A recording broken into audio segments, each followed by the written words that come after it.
سے کام نہ کرنے کی عادت کی وجہ سے پاکستانی مزدور بھی ہر گزرتے دن کے ساتھ خلیج کے ملکوں میں اپنی افادیت کھوتا جا رہا ہے۔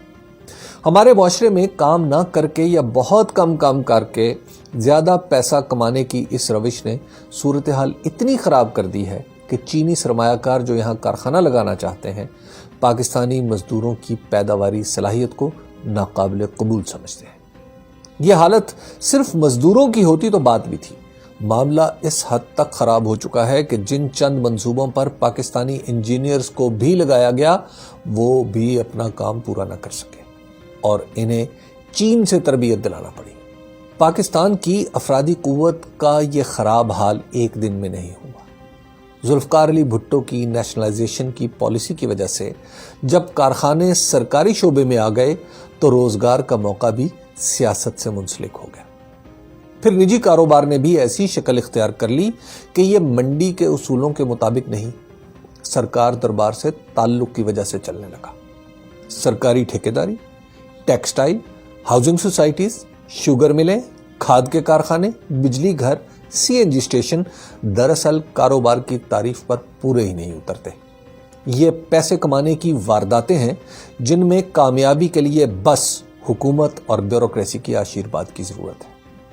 انسانی محنت اور سرمایہ کا فطری تعلق توڑ کر جب روزگار اور سیاسی وابستگی کو آپس میں جوڑ دیا گیا تو نالائکی اور نااہلی کا وہ طوفان آیا جس کے سامنے بند باندھنا مشکل ہو چکا ہے۔ سرکاری اداروں میں بھرتی کی مثال لے لیجیے۔ پی آئی اے میں وہ لوگ پائلٹ بھرتی ہوں گے جو جہاز چلانے کا لائسنس بھی نہیں لے سکتے۔ ریلوے میں سیاسی بھرتیاں اتنی ہوئیں کہ اب اس کی پینشن کے اخراجات تنخواہوں سے بڑھ چکے ہیں۔ پاکستان سٹیل ملز میں انہیں بھرتی کر لیا گیا جو لوہے کی بھٹی کے سامنے کھڑا ہونا بھی اپنی حد تک سمجھتے رہے۔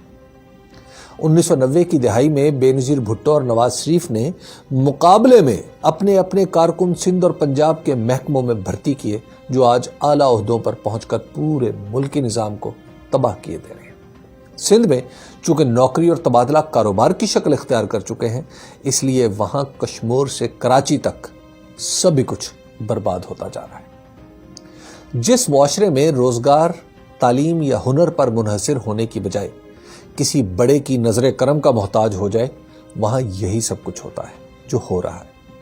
ہم نالائکی اور نکمے پن میں اتنے خود کفیل ہو چکے ہیں کہ اب ملک سے باہر بھیجنے کے لیے بھی ہمارے پاس ان دو نادر صلاحیتوں کے سوا کچھ نہیں بچا۔ پاکستان کے پاس ریاستی نظام کے نام پر جو کچھ بچا ہے وہ صرف ایک ادارہ ہے، فوج۔ اس ادارے نے مسلسل اپنی تربیت اور تعلیم پر توجہ رکھی، نتیجہ یہ کہ آج ٹڈی دل ہو یا کورونا، کراچی کا سیلاب ہو یا کچھ اور، اسی ادارے کے لوگ ہیں جو متعلقہ مہارت نہ رکھنے کے باوجود کچھ نہ کچھ کر لیتے ہیں۔ فوج کے علاوہ کوئی ایسا ادارہ نہیں جہاں اہداف حاصل کرنے یا محض اپنا کام ایمانداری سے کرنے کا رواج ہو۔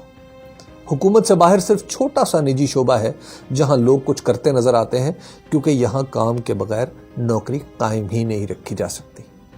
ان دو شعبوں کے علاوہ 22 کروڑ آبادی کے اس ملک میں چراغ لے کر ڈھونڈنے سے بھی کوئی ایسا نہیں ملتا جو کام کرنے پر آمادہ ہو۔ ہاں، بڑی بڑی باتیں بنانے والے ہزاروں لاکھوں مل جائیں گے۔ دنیا کی تاریخ گواہ ہے کہ ملک کی ترقی عام آدمی کے ہاتھ میں ہے۔ یہی وجہ ہے کہ ترقی یافتہ ملکوں میں حکومتیں نوجوانوں کو ان کے من پسند پیشوں میں رہنمائی اور تربیت کے لیے بہت کچھ کرتی نظر آتی ہیں۔ سرکاری کاغذوں کے مطابق پاکستان میں بھی نوجوانوں کی تربیت کے لیے بہت کچھ ہو رہا ہے۔ مصیبت یہ ہے کہ اتنا اہم کام بھی وہی لوگ کر رہے ہیں جن کے فہم و فراست پر کوئی بھروسہ نہیں۔